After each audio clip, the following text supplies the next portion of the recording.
Now in this particular video, I'm going to be showing us how I manage to ensure that when I make a braided slide, it is not puffy under, at least it is not too puffy. These are the little things you can do to escape it from being puffy. Now after you have stuffed it, as you can see, this has been stuffed. After you have stuffed it with your fiber or cotton wool or foam, whatever you want to use to stuff it, after you have done that, ensure that at this part, at one end, before you commence, you can see what I have here. Now you see that about 5 centimeters away or 6 centimeters away from the edge is flat, nothing is right there. So what I do is I do that for about for the 3 that I'm going to braid. If it is 4 you are braiding, ensure that you do not include it on that particular side. Now you can see what I have. So all these sides are free, so I'm going to place it this way, then go ahead and stitch it down. So by the time I stitch all around here, this is the side I will go under. This is the side I will go under. So I don't have anything stuffed inside this part. That is the best way to relieve under your footwear from being bulky. So I'm going to go ahead now. You see I have this place, these sides, they are so free. I'm just going to hold it down now and stitch it this way. You can see now I've already stitched this side. Then when you come to the other end, to ensure that whatever you braided is actually going to be enough for the size you are working with before you close up the side. So if it will require you to quickly place it, use your last to check it out.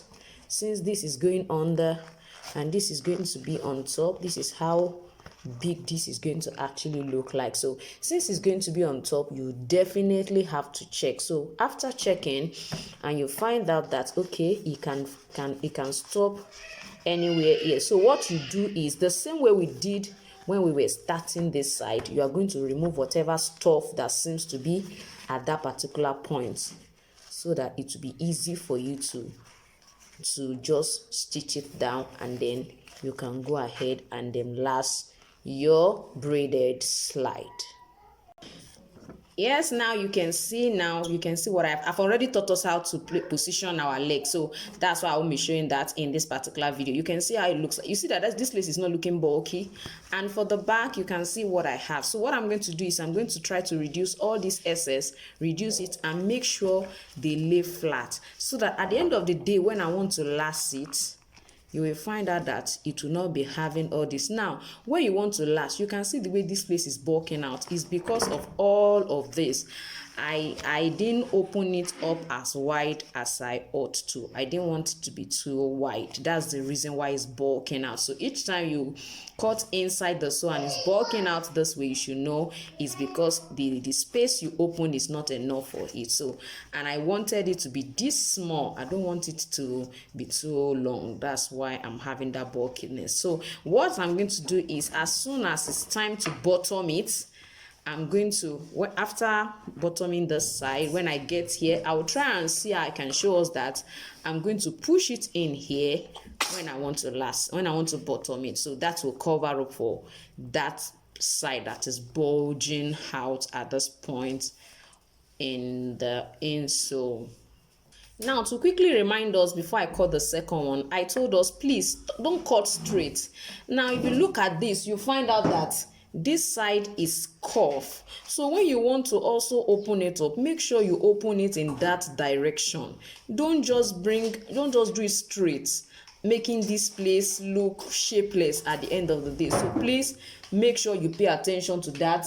Make sure that it goes this way. Let it go this way. Let it not just be straight. Please pay attention to that.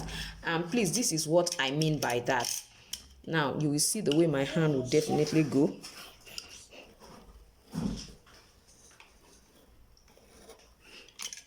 Can you see the way it goes?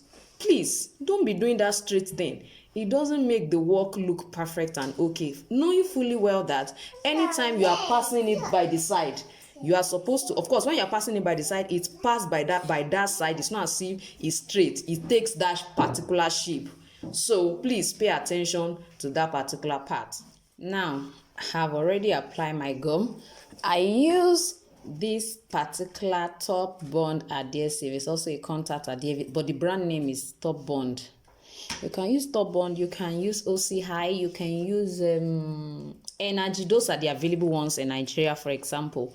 So, and those are those ones that seems to be very okay. So as you have, I have it here, that is what I use, and that's what I've applied here.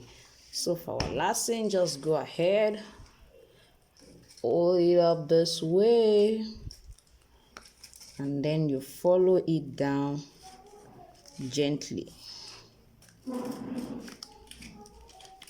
Follow it down gently. So you have to do this gently, and then come up right here and then finish it up. So ensure you put this side in. As I said earlier, put this side as well in, and you hammer it all around. You can see what I have now. You can see. So all this side, I'm just going to hammer it. You can see. Then I'll hammer all this side as well. Now you can see what it's finally look like. You can see that this place is not looking too bulky like some other ones, so you can see how it looks like. You can see what I have here. Now I was explaining to us some time ago, when you want this side to fold up, at the point of lacing it, if you fold it up, it will fold up. You can look at the way this look like. You can see that it looks somewhat like this. Normally it's supposed to be straight this way. So the way you bottom rather, the way you sew it is the way it will look like. So if you want this side to come up, it will come up. At the point of putting this, that's when you will fold it up here and it will look that same way. So that's all for this particular class. So make sure you do yours and send your pictures to us in the discussion class.